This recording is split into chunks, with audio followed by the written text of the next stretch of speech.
generation of today has no clue about the truthful accounts of world history. And in the United Kingdom, school libraries are robbing their children of the vital facts of the past. Books like Mosheim's Ecclesiastical History by John Lawrence Mosheim are hard to trace. Ranke's History of the Popes should be in people's private collection. Walter Walsh was a brilliant British historian who documented from authentic, credible sources when describing British history. Jean-Henri Merle d'Arbonnier was a Swiss-French historian whose brilliant work on the Reformation should be in people's personal private collection also. James Aitken Wiley, the Scottish historian, is the best of the best, and his works are an absolute treasure. If you do not have a background of European history, especially the works of these 19th century intellectuals, then you will never understand the mechanisms of the world today. An ex-Franciscan monk, Joseph McCabe, who became the papacy's fiercest critic, wrote a book in 1937 that was rewritten in 1951 titled The Papacy in Politics Today. And he gave a much more in-depth account than the weak historians we have today. He said that in the fateful year 1939, Cardinal Pacelli was elected Pope Pius XII. As a reward, Cardinal Hinsley says, for his 10 years superb fight for peace. He had allied the Vatican with Germany, Italy, and Japan, helped Franco to seize Spain, and delivered the peoples of South America to the tender mercies of fascist colonels and generals of the Peron type. His moral authority was mortgaged. On the very day of his coronation, March the 12th, Mussolini drove 69,000 Jews, beggared and suffering, from Italy. But the Pope was too busy to notice the outrage. His church, it is said, saved many Jews, yes, rich, converted Jews. The policy of the heads of the Roman Church is stamped in red letters on the history of Europe. Unfortunately, no branch of public instruction in school, press, or literature in our time is so lamentably distorted by suppressions and untruths as our references to the part that the Church has played in European history. The candor of the fine historians of the last century has disappeared with them. We now get histories of Europe which completely falsify the role of the Church, and our more important historians are silent. Does it matter if we leave the dead past to mold on its grave? It does, vitally, when the claims which are made for the value of the Church today are based mainly upon the apologist's version of history. It matters still more from our present point of view, because now that people know nothing about the Church's crimes against humanity in the past, they are less inclined than ever to consider critically its action in our modern world. What secular journalists, historians, heads of state and politicians fail to say is that her diplomacy has also cost the lives of millions of souls all over the world. The late Eugenio Pacelli was a shrewd and ruthless, bespectacled diplomat, a member of the Italian black nobility. He signed a concordat in 1914 with Serbia that provoked the conflict in the Balkans that led to the First World War. He signed a concordat with the Nazis in 1933 that led to the Second World War. He later became Pope Pius XII.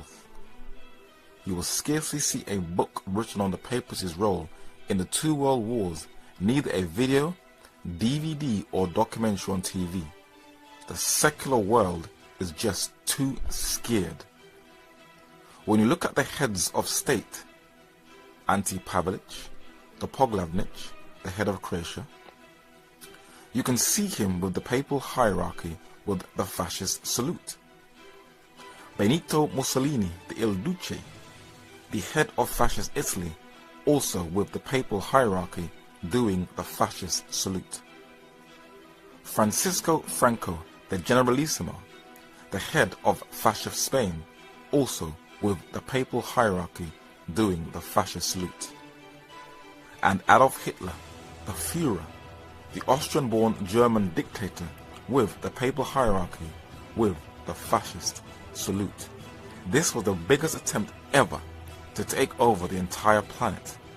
But secular historians sidestepped and deliberately bypassed the role of Eugenio Pacelli and the papacy and their support for fascism.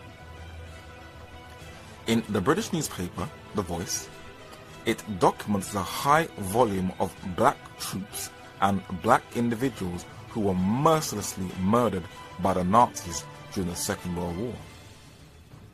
The French incorporated many men from its former colonies to occupy the Rhineland in Germany after the First World War. The Nazis put this propaganda poster out during the war to show the inferiority of France's army, Frankreich's Schuld, or France's responsibility. And a German engraver did coins that flamed racial hostility during the war, when African soldiers occupied Germany. But who was the instigator behind that racial hostility? The English Catholic historian John Cornwell has attempted to backtrack what he has said about Pacelli, but it is too late.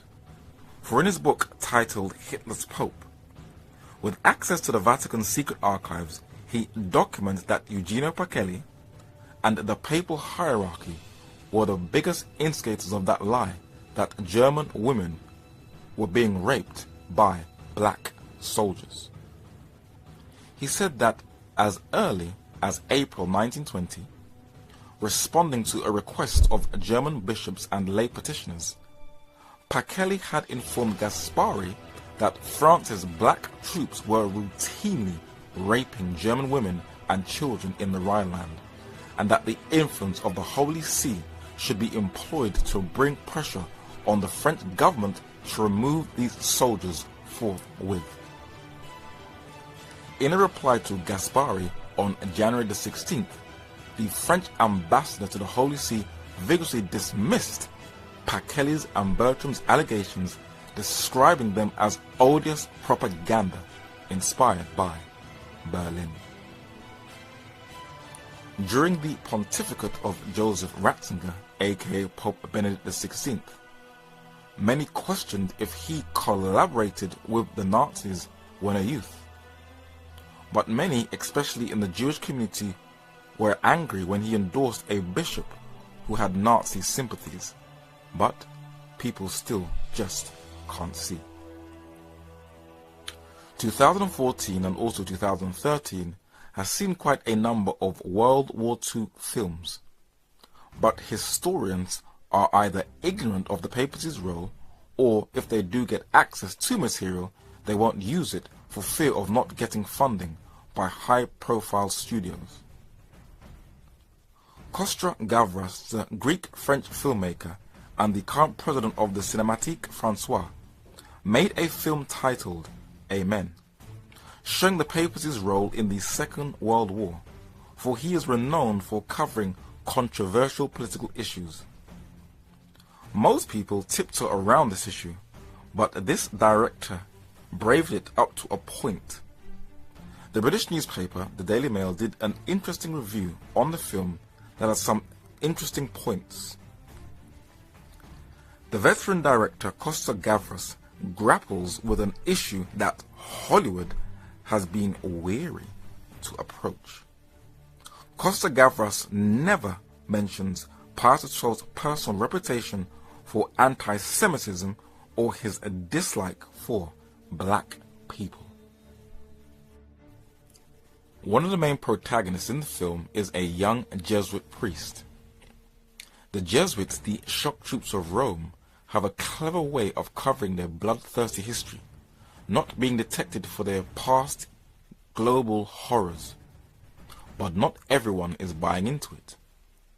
In a book titled Unholy War, the Vatican's Role in the Rise of Modern Anti-Semitism, Jewish writer David I. Kurtzer said that Roberto Farnicani, a member of the Fascist Grand Council, spoke on the Church and the Jews at Milan's Institute for Fascist Culture.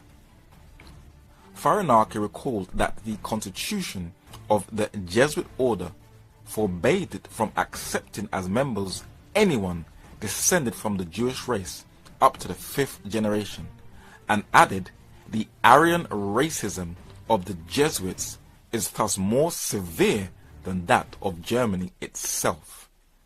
The fascists thus had in the Jesuits constant precursors and masters in the Jewish question, and if we can be faulted for anything, it is for not having applied all of their intransigence in our dealings with the Jews.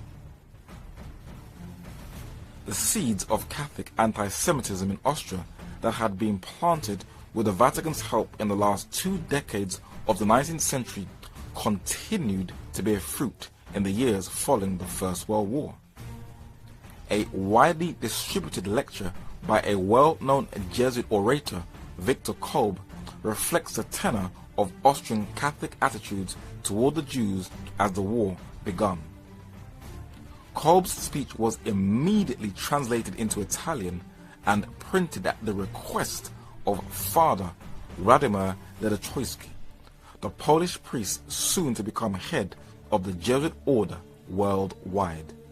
He had copies of the speech distributed throughout the Vatican. The Polish priest Władimir Ledochowski, who became the superior general or head of the Jesuits, sometimes called the Black Pope, was the biggest instigator of fueling racial discontent in Vatican circles. He could definitely pass as Count Dracula. He just looks very dark. But he was a very good friend with another Pole, Count Władimir Zamoyski, a Polish nobleman who owned large tracts of land. Zamoyski was the guardian to another Pole, one of the most influential but least known figures of the 20th century, Joseph Hieronym Ratzinger. Joseph Ratzinger was a Catholic Polish political advisor who advised the Polish government during the Second World War, that included his close friend, the Prime Minister of Poland, General Władysław Sikorski. It was his high contacts with high-ranking papal dignitaries that included Cardinal Sento that Ratzinger was able to get access into nearly every political circle that also included the President of the United States. He was the most influential figure that shaped the policy of post-war Europe that included the Council of Europe. But this Roman Catholic socialist, who almost became a priest, founded this group named after a hotel in Holland. In his eulogy in the Times of London, it said that Joseph Ratzinger was called the Eminent Grise, founded the Bilderberg Group. Whenever documentaries or books talk of the Bilderberg, Joseph Ratzinger is barely mentioned. He seems to be airbrushed out of history, where his grave is plain and quiet in a cemetery in West London. But how did Joseph Ratzinger describe his upbringing and his early connections to Rome? These are his own words in his own memoirs. In 1924, wrote Ratzinger, I became imbued with the idea of the unity of Europe. My guardian after my father's death was Count Władysław Zamoyski, the head of one of the richest and oldest Polish families. Zamoyski was brought up by his mother, one of Poland's great ladies, a pillar of Catholicism and of the patriotic tradition. Through Zamoyski, I met some of the most distinguished Catholic clergymen in France, of whom I remember best Monsignor Bourillard, at that time a rector of the Catholic University of Paris, and later a cardinal, a round, rosy-cheeked, smiling, venerable prelate, an honest man an eminent scholar and a famous historian. To a young man like myself, educated in a devout Catholic atmosphere, another person whom I got in touch was the general of the Jesuits, Count Ledotroitsky, a Pole and a friend of my guardian, Count Zamoyski. Rettinger's personal biographer said that the approach to the Vatican was a more difficult proposition. Fortunately, Rettinger found that there was a man who could help.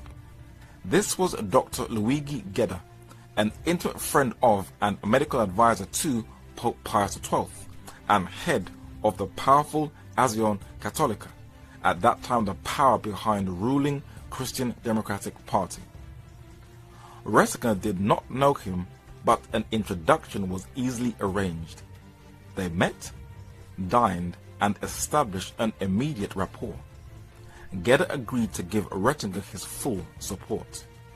He agreed to talk to the Pope and prepare the ground for the Curia. Dr. Luigi Gedda, in the center, the medical advisor to Pope Pius XII, who stands in white on the right, was Rettinger's link to the Vatican. And though Rettinger may not have got their full support, he was still fulfilling the papacy's agenda by attempting to integrate the continent of Europe.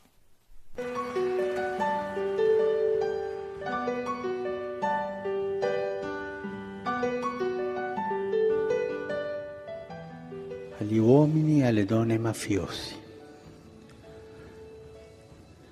per favore, cambiate di vita, convertitevi, fermatevi di fare il male. A week ago Saturday, he excommunicated the mafia. Praise God. Now, they've been talking about this for a couple of 100 years, and this man just stepped up and did it. Yeah. Glory. Praise God. Whoa. What Kenneth Copeland and Pope Francis I failed to tell us is that men like Charles Lucky Luciano, the Sicilian-born American crime mobster responsible for the early flow of heroin and heroin addicts in the United States, and Sam Giancana, one of the famous mafia crime bosses, was, as his family confirms in his biography titled Double Cross, like all mafia families from its inception, connected to the Vatican, where he did business with Michele Sindona, the Jesuit-educated Italian economic wizard and financial advisor to the Vatican, who was himself financed by the enormous profits of the film series that glamorized the Vatican Mafia Alliance. The Godfather, Part 3. The ultimate story of family. Don Corleone. The Corleone family. Partners with the Pope. They may cry blasphemy. This is business.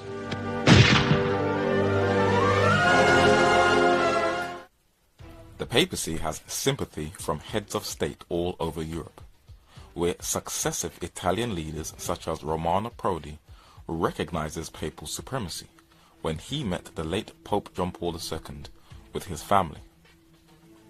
Silvio Berlusconi, the media tycoon and 3 times Prime Minister of Italy, met Pope Benedict XVI and recognizes papal supremacy. Bilderberg Italian economist Mario Monti met Pope Francis I and recognizes papal supremacy before he left office. And Giorgio Napolitano, the longest-serving president in the history of the Italian Republic, recognizes papal supremacy. And Angela Merkel, the Chancellor of Germany, knows she needs the Catholic vote in her homeland, also recognizes papal supremacy. But what does the papacy, the richest organization on earth, gain from maintaining political ties with Italy and Germany? David Yallop is considered as one of the best investigative journalists in the world. He wrote a book titled The Power and the Glory, and you can get a picture why people are sometimes very hostile to the churches, especially the papacy. For the year 2000, the Roman Catholic Church in Italy received 1,500 billion lire, approximately $750 million or nearly 500 million pounds. In the same year, the money that went to the German Roman Catholic Church from the German taxpayers, similar system, was 9.1 billion Deutschmarks or $4.5 billion or 3 billion pounds. In Old Blighty, better known as the United Kingdom, secular Britain has no clue of its own history. It was Avro Manhattan and his brilliant investigative research skills that opened the eyes of his mentor, English historian H.G. Wells, who, like Manhattan, worked for the British government during the Second World War. Wells said that the history of England since the Reformation could be written as a recurrent and generally combined attack of the Roman Catholic Church. Guy Fawkes was once renowned as the most famous Roman Catholic terrorist in English and world history. But thanks to the film V for Vendetta, he has now become the poster child for global revolution. How clever. You can even go into supermarkets in the UK and find his image displayed with fireworks. Though Adolf Hitler was a Roman Catholic, never excommunicated, and all the heads of fascist Europe also, the Vatican has blamed both Britain and the United States, Protestant countries, for failing to stop the Holocaust, reversing the guilt. Will any historian challenge her? Of course not. I'll be fine.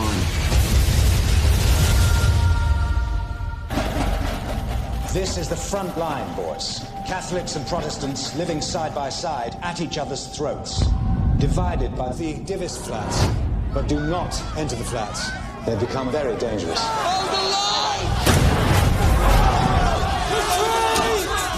The troubles in Ireland between the English and the Irish were horrific.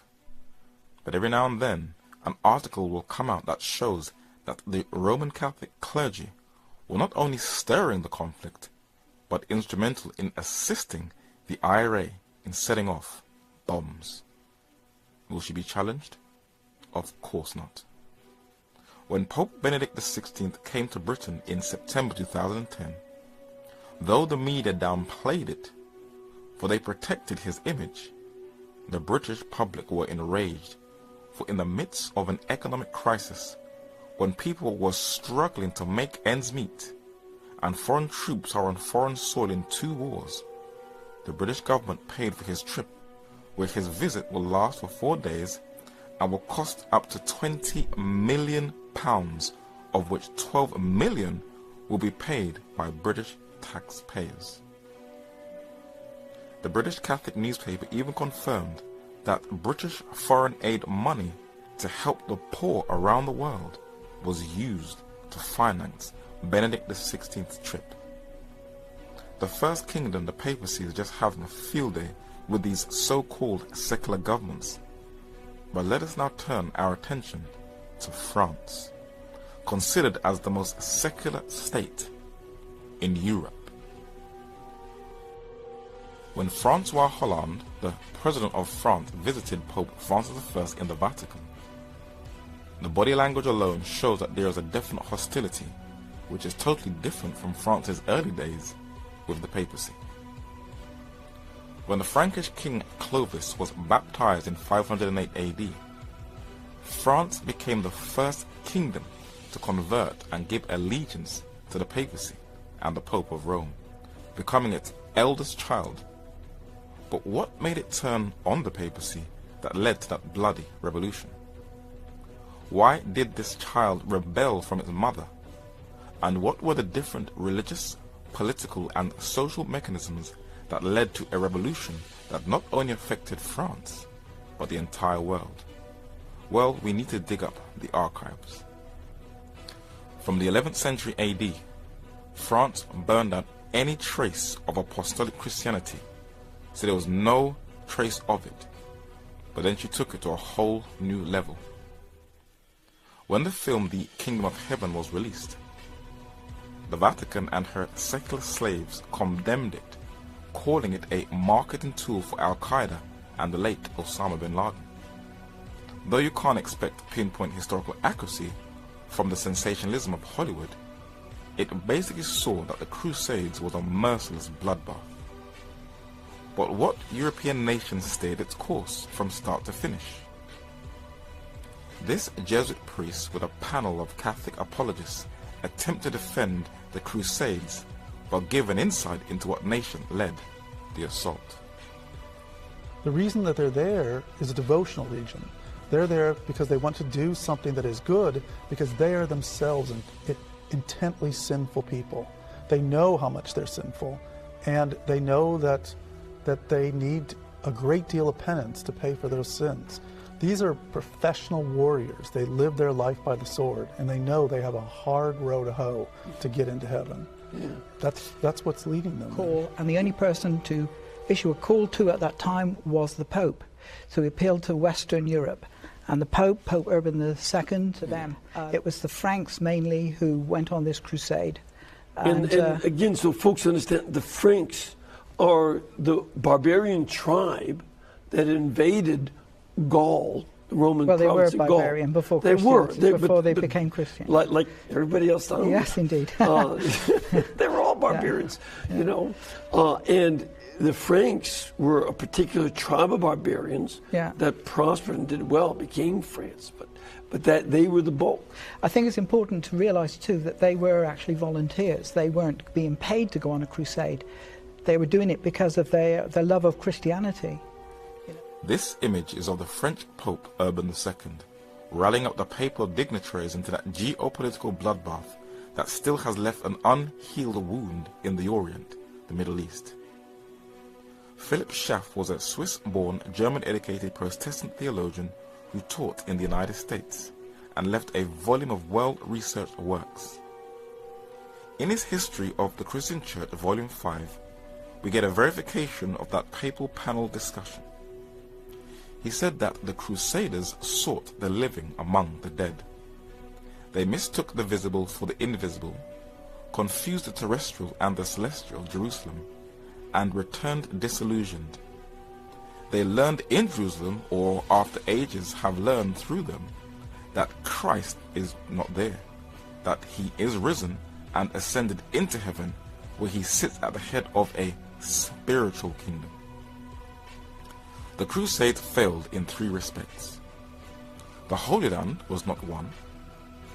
The advance of Islam was not permanently checked. The schism between the East and the West was not healed. These were the primary objects of the Crusades. The Crusades began and ended in France. The French element was the ruling factor, from Urban II, who was a native of Châtillon near Reims, and Peter of Amiens to St. Louis. The contemporary accounts of the Crusades were for the most part written by Frenchmen. Guibert of Nugent and other chronicles regard them as especially the work of their countrymen. The French expression outre-mer was used for the goal of the Crusades. Though the whole of Western Europe fought in the Crusades, the driving force was France. But it wasn't just the Arab world that was to feel the wrath of the papacy. Those in Europe, especially in France, were also going to be a target. What would happen if the public, and not just academics only, were to get access to the ever so secretive Vatican archives and the Vatican Library? The modern world would see history in a completely different light. H.G. Wells, unlike modern-day papal apologists who defend the papacy, said that the Crusades were the direct work of the Church. His young protege, Avro Manhattan, knew that Christians that practiced primitive apostolic Christianity were a target. He said that in the Dark and Middle Ages, whoever dared to think independently of Catholicism was mercilessly silenced by Catholic sword and fire. but that didn't stop people. John Foxe was a 16th century English chronicler and historian. He collated extracts from 223 authentic documents that comprised of decrees, decretals, extravagants, pontificals, papal bulls, private manuscripts, episcopal registers, and state documents, to compile Acts and Monuments, better known as Foxe's Book of Martyrs, and he documented one of France's early reformers. Peter Waldo was a native of Lyons in France. He was a very rich merchant who sold all of his riches and wealth for the spreading of the gospel and for producing Bibles. This scholar, who labeled the Pope the Antichrist, when challenged by the Bishop of Lyons, said he ought to obey God rather than men, and he had to eventually flee for his life and dwelt among an already existing community called the Waldenses. These Christians worshipped in southern France in a place called Albi, where they got their name, the Albigenses. But they also spread in the provinces of Dauphine, Provence, Languedoc, or Gascogne. Carcassonne was a well-fortified city with a beautiful landscape and snow-capped mountains in the background. It is a UNESCO World Heritage Site and is considered as the most fortified and well-preserved medieval city in Western Europe. But the Crusaders were to besiege it, cut off the water supply, and take captive its inhabitants, and eventually fabricate their history. But one man was to rescue their history from oblivion and give them their rightful place. This is the gravestone of the best European historian who brilliantly chronicled history from the Caesars to the 19th century with such precise a detail. James Aiken Wiley had such a brilliant mind and was able to analyze history with a moral and deeply intelligent mind. In his History of Protestantism, published in the 19th century, he gave a solid account of the Albigenses in France. This is a bit lengthy. The Albigenses and other sects springing up at her door were more dangerous foes of the papacy than the Saracens of the distant East.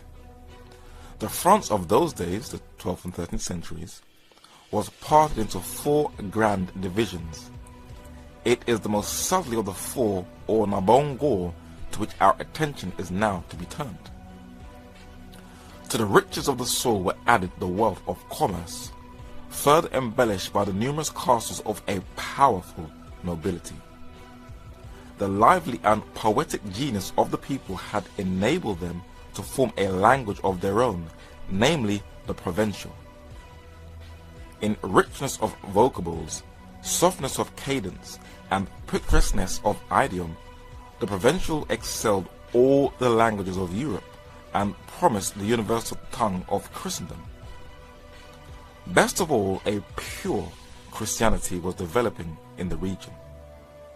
Foremost among these was the translation of the New Testament into the Provençal, the earliest of all our modern-day versions of the Scriptures. The hour of a great revolt against Rome appeared to be near. Surrounded by the fostering influence of art, intelligence, and liberty, primitive Christianity was here powerfully developing itself. It seemed verily that the 13th and not the 16th century would be the date of the Reformation, and that its cradle would be placed not in Germany, but in the south of France. The penetrating and far-seeing eye of Innocent III saw all this very clearly. He issued an edict enjoining the extermination of all heretics. Cities would be drowned in blood. Kings would be laid waste. Art and civilization would perish, and the progress of the world would be rolled back for centuries. But not otherwise could the movement be arrested and Rome saved.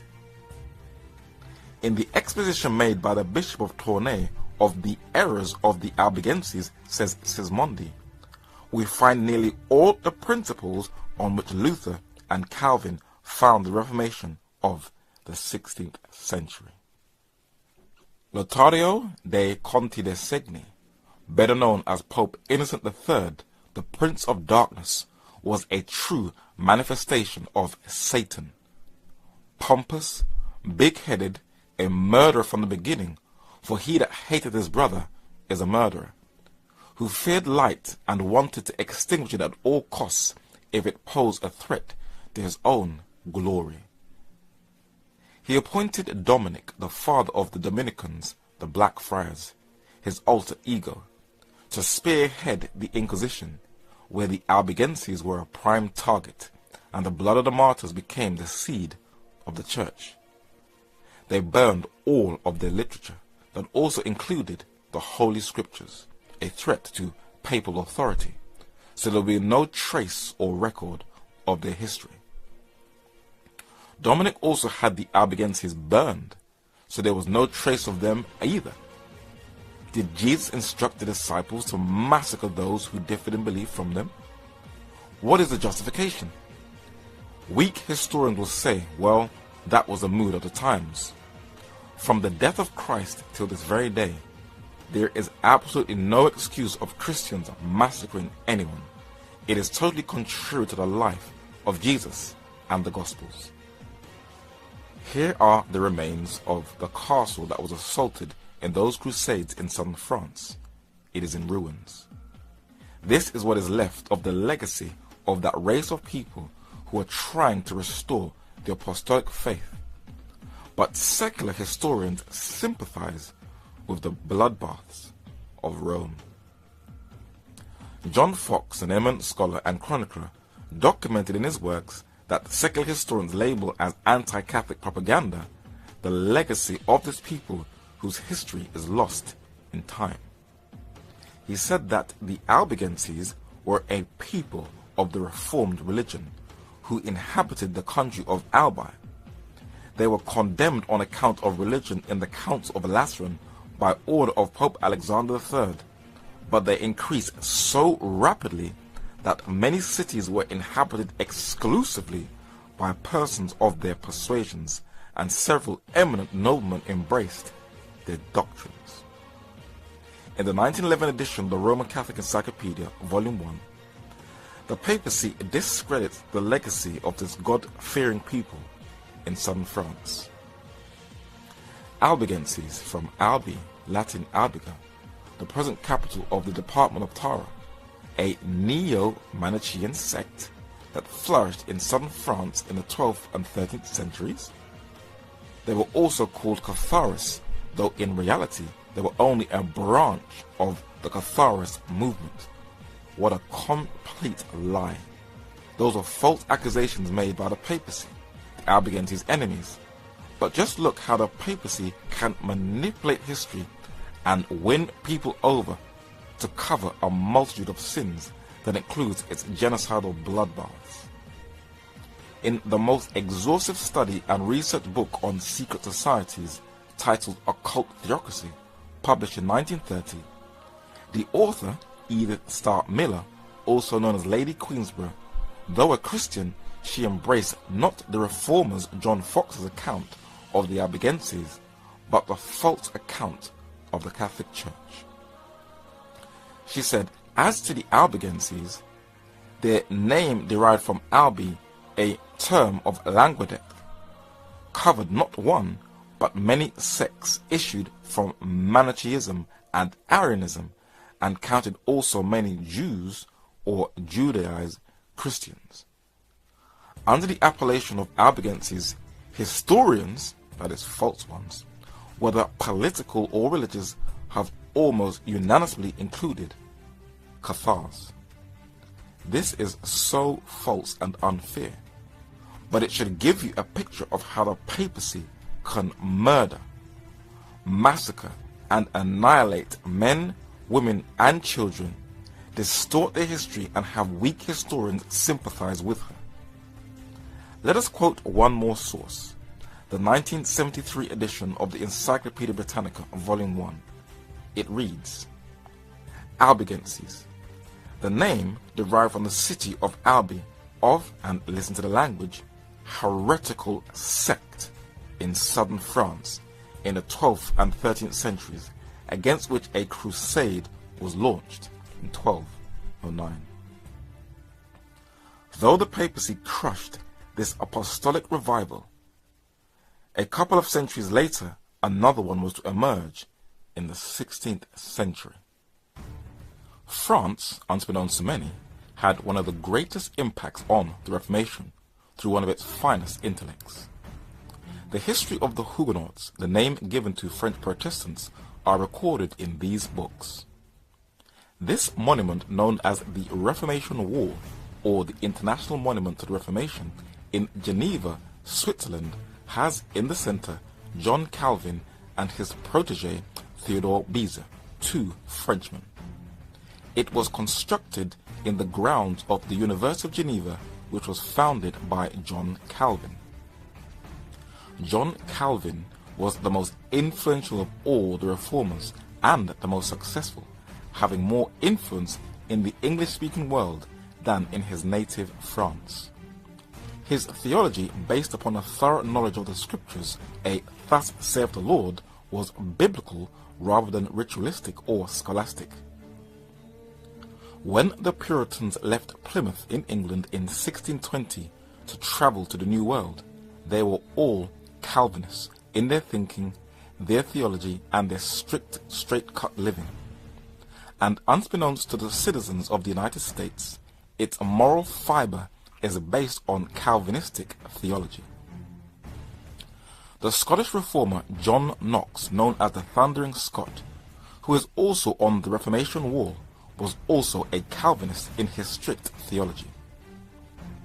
In England, though William Tyndale's Bible was the fulcrum on which to balance the entire English Reformation, as two authors put it, Oliver Cromwell, the Lord Protector, who briefly made England a Commonwealth Republic, was a staunch Calvinist.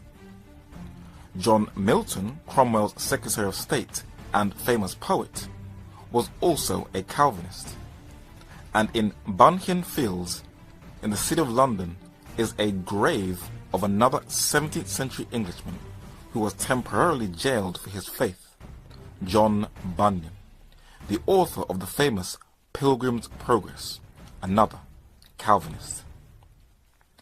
This is how vast his influence was, and Baptists, Presbyterians, Congregationalists, the Huguenots in France, and the Dutch and German Reformed are all Calvinistic. As a reformer, he didn't purge out all of papal teachings. He reintroduced the Augustinian teachings of predestination, once saved, always saved, a dogma that has no scriptural support, though many think that it does. And Michael Servetus, the Spanish theologian, was arrested in Geneva and burnt at the stake for his differing views as a result of Calvin's no-nonsense attitude. John Calvin had a protege in Geneva who, like Calvin, left France, and at the age of 40 in 1559, Theodore Beza became the first rector of the University of Geneva in Switzerland, which had been founded by Calvin. When one of the three committees were translating the King James Version of the Bible, they were using the codexes of Theodore Beza that he donated to Cambridge University in 1581.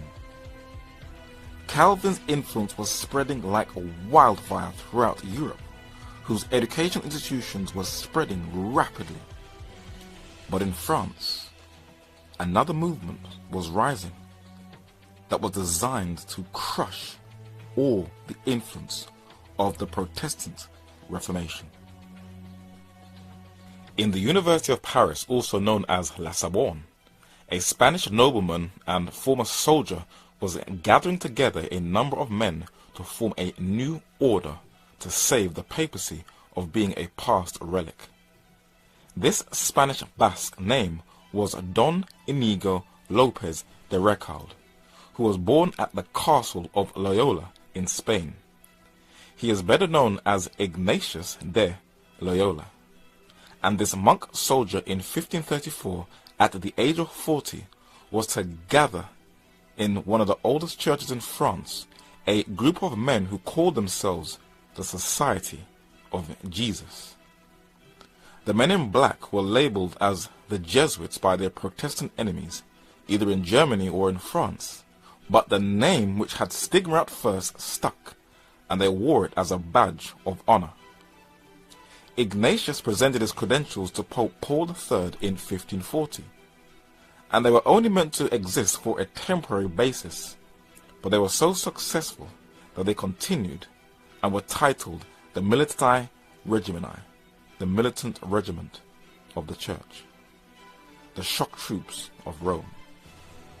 They took over the Inquisition, and though they produced a number of intellectuals and academic institutions, what they couldn't cope with intelligently, they destroyed.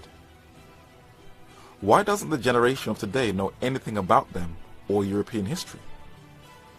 The Jesuits have learned to cover their tracks by carefully going into libraries and second-hand bookshops and destroying works that would enlighten anyone of their operations.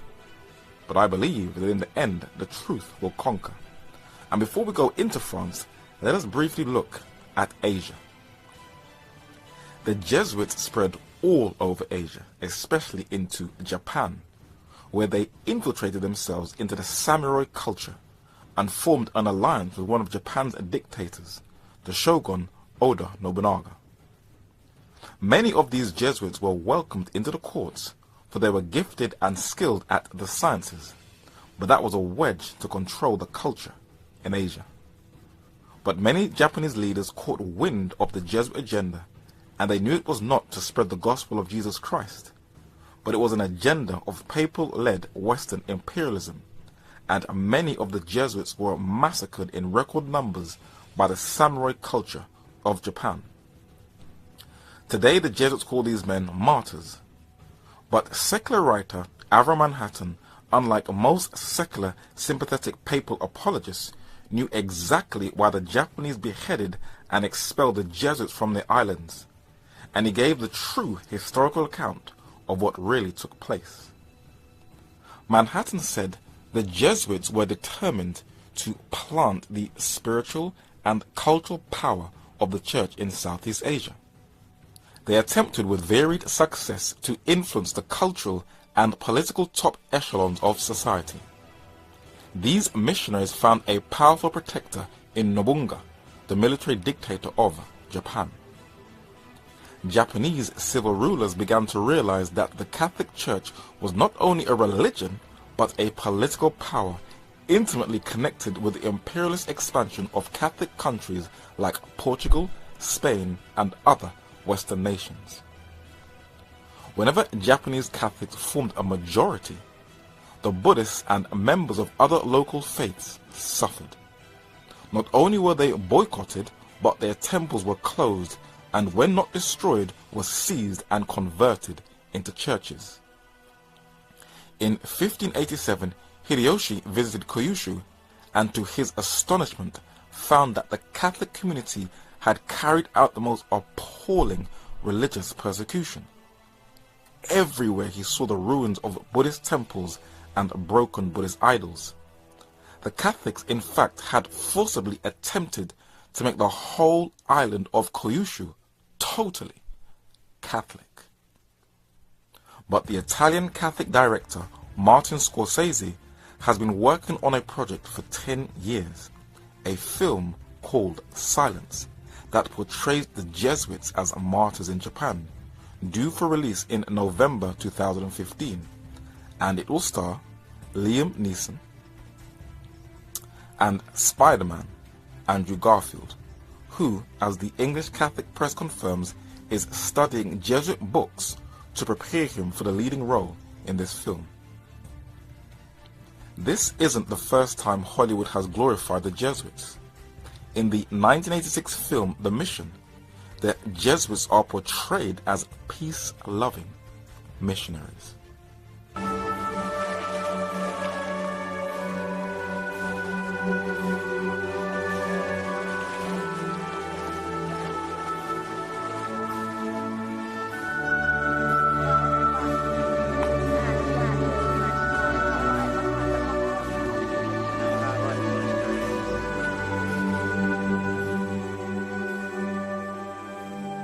with an orchestra, the Jesuits could have subdued the whole continent. So it was that the Indians of the Guarani were brought finally to account to the everlasting mercy of God and to the short-lived mercy of man. Let us now go back to France so we can get a clearer picture of what led to the build-up of that provoked 18th century revolution in France. Edmond Paris was a French historical philosopher born in Paris into a Roman Catholic family who studied at the University of Paris, the Sorbonne, but he observed history and current events with a balanced eye and dug deeper than other intellectuals. King Henry III of France, known for his large gold earrings, was a moderate who avoided any wars at all costs, who was sympathetic to the Protestant Huguenots in France. He was murdered by a Jesuit assassin, a young Dominican monk, Jacques Clement, because of his alliance with his cousin, Henry of Navarre, the leader of the Huguenots. Henry Navarre, who later became King Henry IV of France, was baptized a Catholic but raised a Protestant. He was very sympathetic to the Protestants having religious liberty in France, and this plaque shows the Edict of Nantes of 1598, which was a decree that gave liberty to the Protestants in France and allowed them to worship freely. The Jesuits were not impressed with Henry's leniency towards the Protestants, and after 2 failed assassination attempts, a Jesuit assassin, Francois Rabelais, who Wikipedia cleverly calls a Catholic fanatic, committed regicide and killed him. And Edmond Paris records that he confessed that he had been inspired by the writings of 2 Spanish Jesuits, Francisco Suarez on the left and Juan de Mariana on the right, who both taught that the murder of heretic tyrants was justified if they conflicted with papal interests.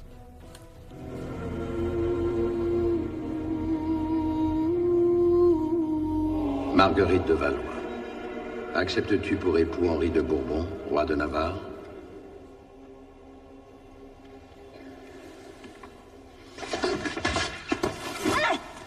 Au nom du Père, au nom du Fils et au nom de la Sainte Église, je vous déclare mari et femme.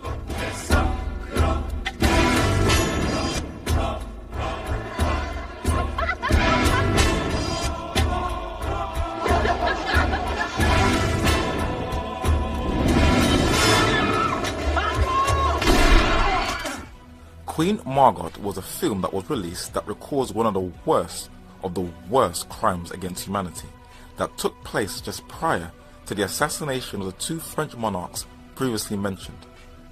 The August 22nd, 1572 St. Bartholomew's Massacre, a Catholic-led bloodbath that was not just led by the monarchy, but by the highest dignitaries in the Vatican. Gaspard de Coligny was one of the highest French noblemen in the land, and he was a Huguenot. With his brothers, these men held a powerful sway in that French culture. But Gaspard de Coligny was to be one of the victims, where they forcefully entered into his house and brutally murdered him. Sir Francis Walsingham, the father of modern-day secret intelligence, and the English ambassador to Paris before he was the Secretary of State under Queen Elizabeth I, was an eyewitness to the massacre, viewing it from his ambassadorial apartment. But who was the mastermind of this massacre? In a book that has been endorsed by the Jesuits, titled The Power and Secret of the Jesuits by René Philip Miller, we get a clear picture. Catherine de' Medici, who governed in the name of the new king, a minor, might well have vacillated between the Huguenot and Catholic parties, but an earnest and forceful discourse by the Jesuit general, Lainez, at the ecclesiastical colloquy at Poissy, so far influenced the Queen Regent as to cause her to lean more and more towards the Catholics.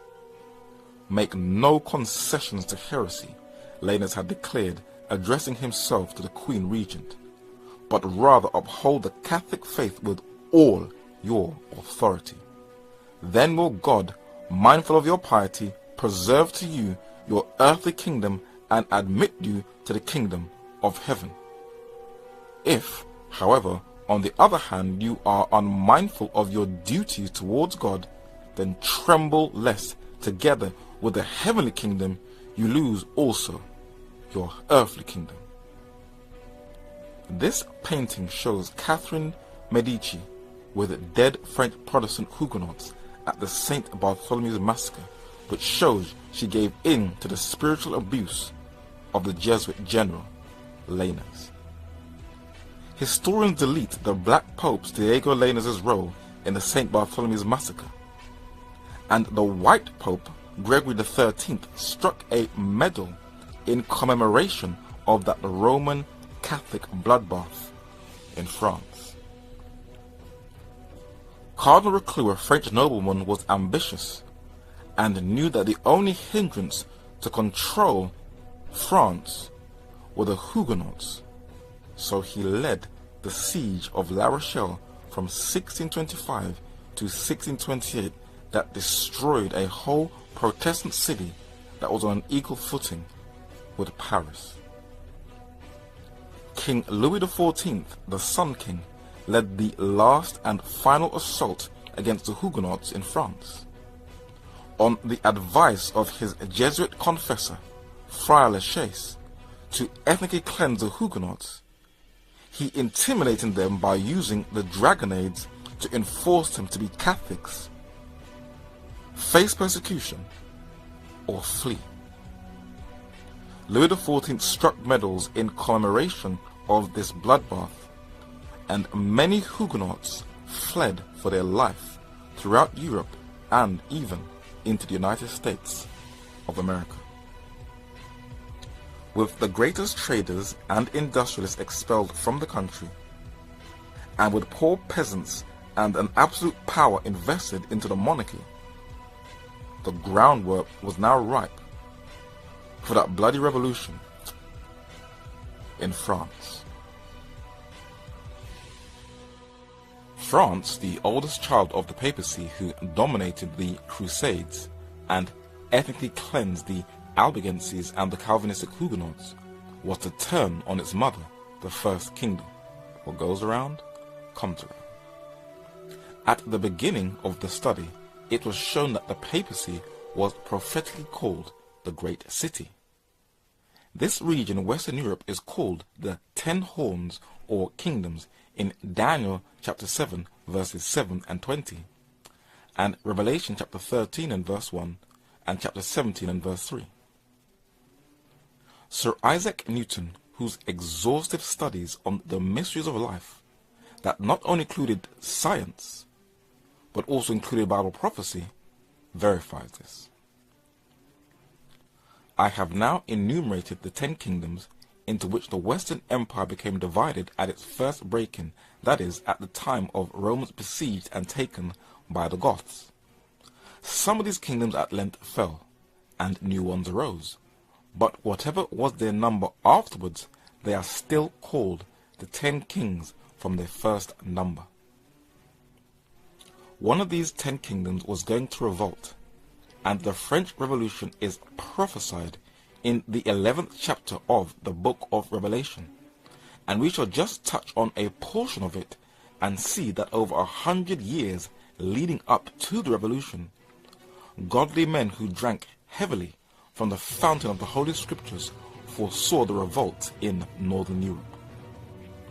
Revelation chapter 11 and verse 13 says, "At the same hour was there a great earthquake, and the 10th part of the city fell, and in the earthquake were slain of men 7,000, and the remnant were affrighted and gave glory to the God of heaven."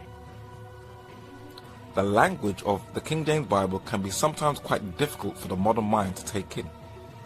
But in a summary, the 10th part of the city, or one of the 10 kingdoms, was to revolt against the papacy, that great city, where thousands were to be slain or slaughtered. In the works of Thomas Goodwin, This Bible scholar, who lived from 1600 to 1680 AD, foresaw that this was talking about a revolution in France. What he records is fascinating. By the earthquake here, which is said to be a great one, is meant, as still in the book it is, a great concussion or shaking of states, politic or ecclesiastical, for of either or of both it is used.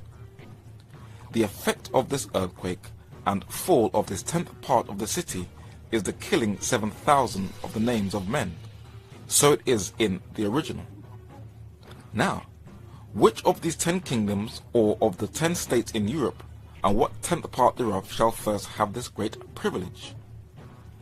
One of these 10 European kingdoms that have given up their power unto the beast shall now in this slaughter begin to fall from and cease to be a part of the city, or to belong to the jurisdiction of Rome any longer. The saints and churches belonging unto the kingdom of France, God hath made a wonder unto me, have ever since had as great a share in persecutions, greater than any other churches. Very interesting. Robert Fleming Jr. was a Scottish Presbyterian minister who lived from around 1660 to 1716. He also did a lecture in 1701 for warning of the revolution in France from studying Bible prophecy. Among the French Huguenots, they were not just industrialists and traders, but they were also students of Bible prophecy. And Pierre Giraud, a French Huguenot Protestant, also knew from reading Revelation chapter 11 that a revolution was to strike his native France. He said, "Now what is this 10th part of the city which shall fall? In my opinion, we cannot doubt that it is France. This kingdom is the most considerable part or piece of the 10 horns or states which once made up the great Babylonian city." Bishop Thomas Newton was an English cleric, the Bishop of Bristol, who lived from 1704 to 1782. He was a deep Bible scholar, and he also identified, though he saw it in the past and not the future.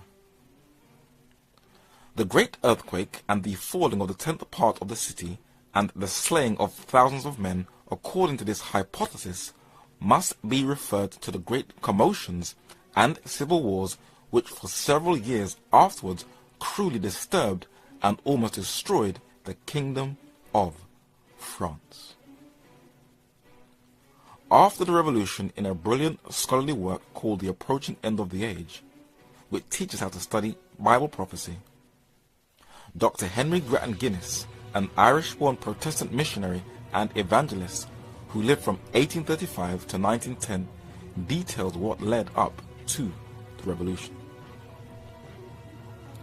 France had taken rank as the first of papal nations ever since the conversion of Clovis and the donations of Pepin and Charlemagne. France had taken a leading place in opposition to the glorious Reformation. By the iron heel of power, she had crushed down the new life and had extinguished the rekindled gospel light of the glad era. In the massacre of St. Bartholomew, she had all but extirpated Protestantism, and by the revocation of the Edict of Nantes, she had banished from her shores her surviving Huguenot subjects. France was for more than 1,000 years a main pillar of the popedom in France. The middle of the 18th century saw the beginning of a marvelous change in France. It is regarded by historians as the era of the French Revolution. In less than a century from 1750, this first of papal nations had become madly and violently anti-papal, and this most servilely superstitious people had become openly and even fiercely infidel. France ceased to be Catholic and became infidel, and infidel France, having thrown off all restraints of law and order, natural and divine, plunged before the end of the century into the maddest excesses of revolution and crime. The beast that ascended out of the bottomless pit that attacked the two witnesses in the street of the great city, which spiritually is called Sodom, for its sexual depravity, and Egypt, a state that totally rejected God, was the prophetic description of the state of France during the revolution, where they also adopted a 10-day calendar like Egypt, and paraded in France the woman of reason. That was an outward rejection of God and his word, that French Freemasons eventually gave as a gift to the United States, the Statue of Liberty, as many of the founding fathers were very francophone in their thinking. Let us pause for a second. Men in Western Europe who drank heavily from the fountain of the Holy Scriptures and were guided by the spirit of prophecy foresaw that an ungodly, anarchistic revolution was to sweep through the country of France. This is no Nostradamus speculation, but Jesus Christ foretelling his people what is to come upon the earth. Many Christians, which may be surprising to many, and unbelievers have said, if God is all-powerful and all-knowing and can see into the future, why does he allow all these horrible things to happen on the earth? But the question you have to ask yourself, if you have been forewarned of what's to come, example, the rise and fall of the two kingdoms and their eventual destruction at the second coming of Christ, then what is your excuse to be lost? There is none. No excuse for you and no excuse for me. Don't let no one deceive you into believing. We can stop Judgment Day from happening. For the remaining prophecies still stand, and the secret things belong unto the Lord our God, but those things which are revealed, prophecy, belong unto us and to our children forever, that we may do all the words of this law. Let us now go back to France and the influence of this revolution.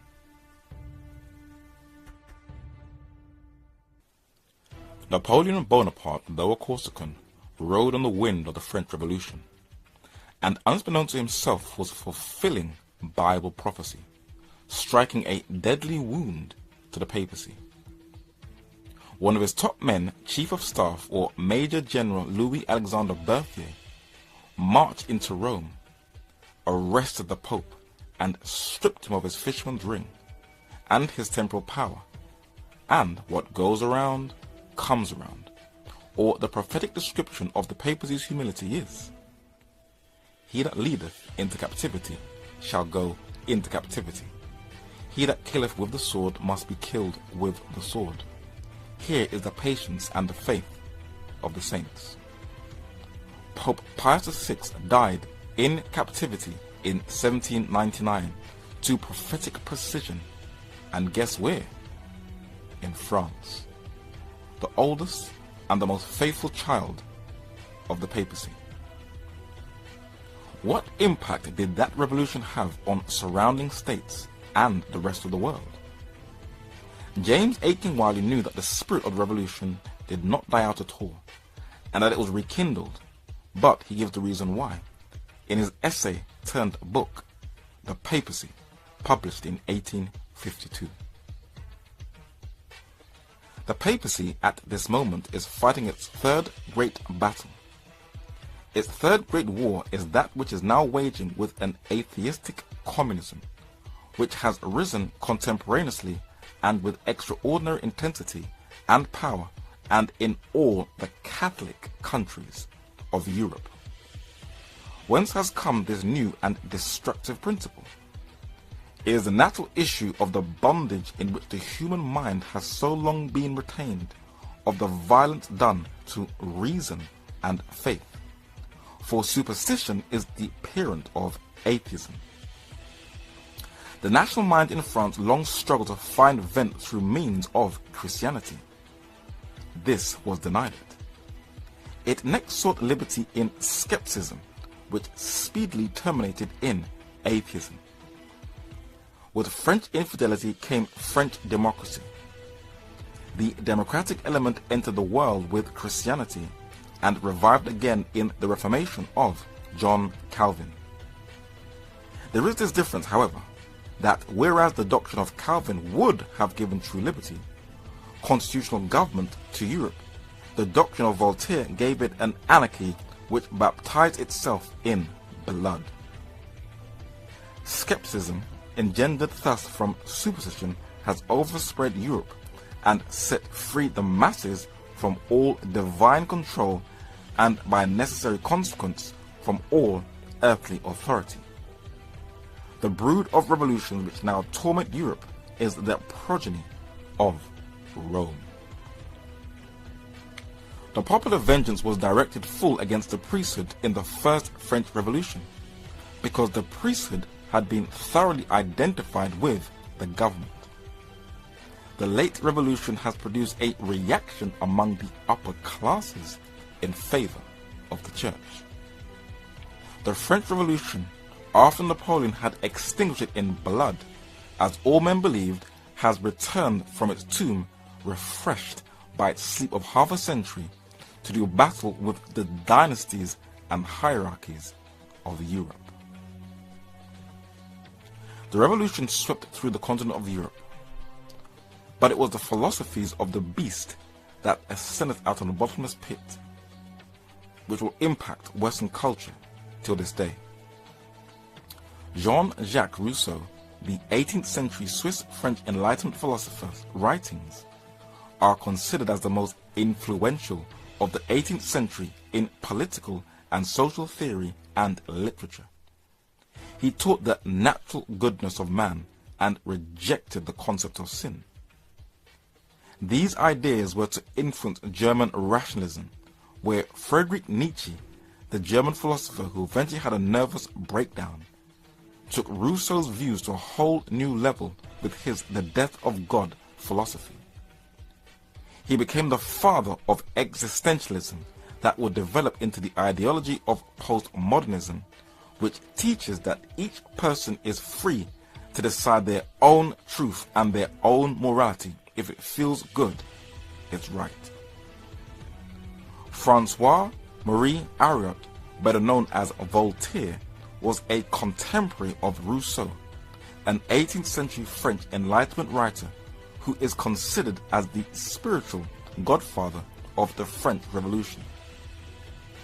His violently anti-biblical views was to also influence another German who was inspired by the French Revolution, Karl Marx, whose anti-religious views also has a huge impact, not only in the 20th century, but even in the 21st also.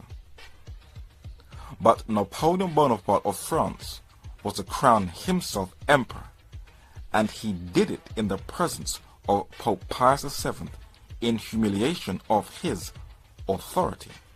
But though France was liberating the Franks from papal rule, across the Atlantic Ocean, others caught wind of the revolution, and they liberated themselves from France. This fortress high up in the mountains is surrounded by a beautiful plush scenery of green.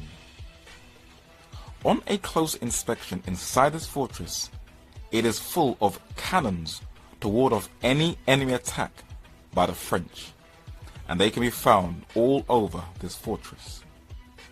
This well-built and fortified structure was constructed by a man named Henry Christophe, the leader of a Caribbean island that became the very first modern-day black republic, Haiti, one of the few islands that has its indigenous name.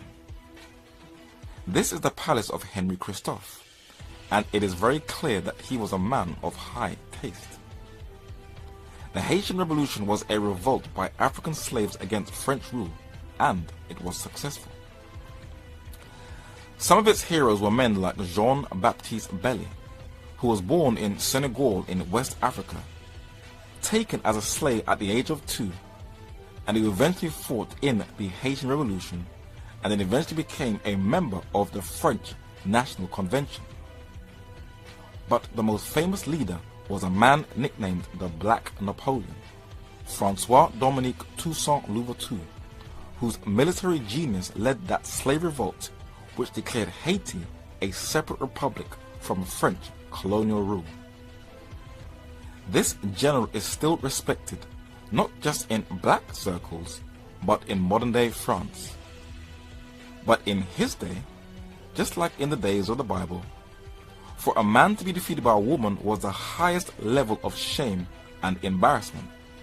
And in the days of slavery, for blacks, who were considered as inferiors, to defeat white Europeans who were considered as the superior race, was a great humiliation. So Napoleon tricked him by inviting him to France, where he jailed him. The embarrassment was just too much for Napoleon's pride.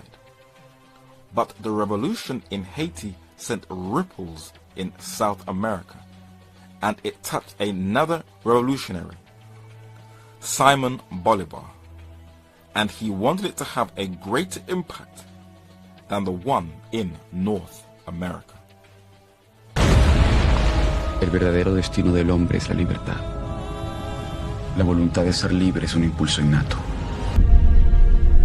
Your vision of democracy is exactly what Washington and Jefferson promised. Yes, it is. It's not only for white men. It is for all men. Invasion. They massacred the first Americans and enslaved the continent for 300 years. Este continente está esperando por un diluvio. Un diluvio que finalmente lo inunde de libertad. Y ese diluvio comienza hoy. Hoy proclamamos la Gran República Americana de Colombia. The Second Kingdom, the United States, started to rise when the first beast, the papacy, went into captivity. And there is no question that France had a profound influence on those men who wanted to separate those 13 colonies from British rule. This painting from the Revolution shows Jean-Jacques Rousseau above the all-seeing eye and the French flags. The all-seeing eye is now one of the insignias of the seal of the United States, a clear French influence. This painting shows Voltaire in the center, blessing the grandson of Benjamin Franklin, who stands on the left, a man heavily influenced by France. The Declaration of Independence of 1776 separated the 13 colonies and was the beginning of what today we call the United States. But it was the wars of independence in that embryonic nation that fully severed those colonies from the clutch of the English crown that led North America of becoming a republic, a nation without a monarch, no king, no pope. And George Washington became its first officially elected president of the United States. But from looking at modern-day video games, an extension of the US military propaganda, we can get a clear picture of what the United States is planning to do: conquer the entire earth. But the question we have to ask, on whose behalf? Avram Manhattan, though a secular writer, foresaw the danger of an alliance of the two kingdoms. He wrote a book that was so solid it was rejected by 55 publishers in both the United States and Great Britain, but became a #1 bestseller that went into 47 editions. It was called The Vatican in World Politics, published just after the Second World War, and he documented what would be the future effects of an alignment between the two kingdoms. The United States of America, being the most powerful, wealthy, and active country in the Western Hemisphere, has quickly become the undisputed leader of the American countries, and even before the Second World War, it was obviously destined to be one of the most powerful countries, if not the most powerful country, in the world. On July 29, 1939, Cardinal Enrico Gaspari arrived in New York and spent 3 days with Archbishop Spellman, his mission being to prepare the juridical status for the possible opening of diplomatic relations between the State Department and the Holy See.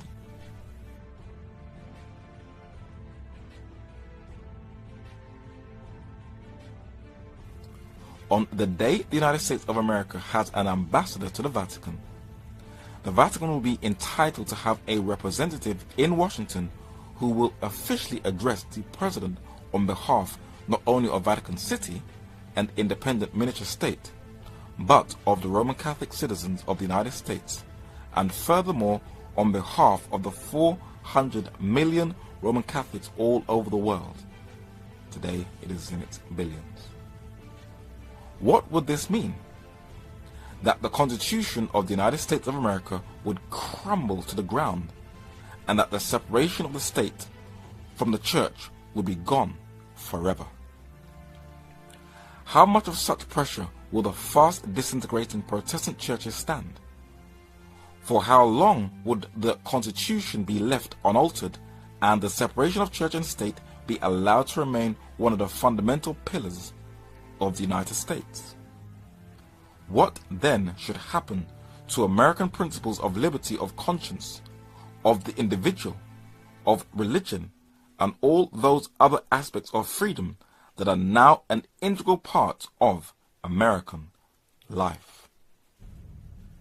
Avram Manhattan also saw that the man who provoked the First and Second World War, Eugene Kelly, who later became Pope Pius XII, formed an unholy alliance with John Foster Dulles, the U.S. Secretary of State, that led to the Cold War. And this cozy relationship of the two kingdoms will eventually lead to the worst levels of global draconianism in the history of man, according to Revelation chapter 13, verses 12 to 17. And in order for the United States to fulfill her prophetic destiny, she has to unwind the foundation of her liberties. Elihu Vedder was an American symbolist painter. He painted a picture that represented the American government in 1896 that is situated in the lobby in the main reading room in the Library of Congress in Washington, D.C. And in the center it reads, "A government of the people, by the people, for the people. Democracy." Opposite Parliament Square in London, England, is a statue of President Abraham Lincoln. He is credited with coining that phrase, but it was not his words. These are the words of the evangelical doctor, the 14th century Oxford scholar, and the morning star of the Reformation, whose introduction or prologue to his Bible said, "The Bible is the government of the people, by the people, and for the people," which shows that the foundation of modern day liberties is the Bible and its restoration at the Reformation. This has been confirmed in the British newspaper and even in British politics in controversial political circles. Government of the people, by the people, for the people, said Abraham Lincoln famously at Gettysburg. Those were not his words. Those were the words of that greatest of Englishmen, John Wycliffe, translator of the Bible.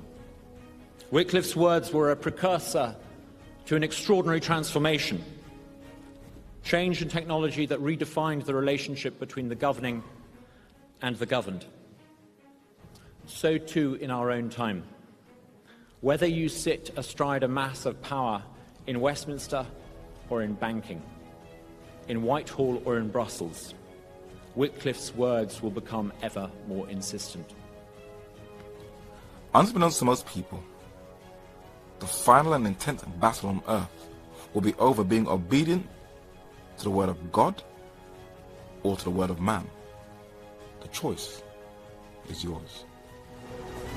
So as I always encourage you, please study, research, investigate. That is the only way you'll have a clear understanding of events which are taking place in the world and in line with Bible prophecy. Until then, be prepared for the last study of the two kingdoms.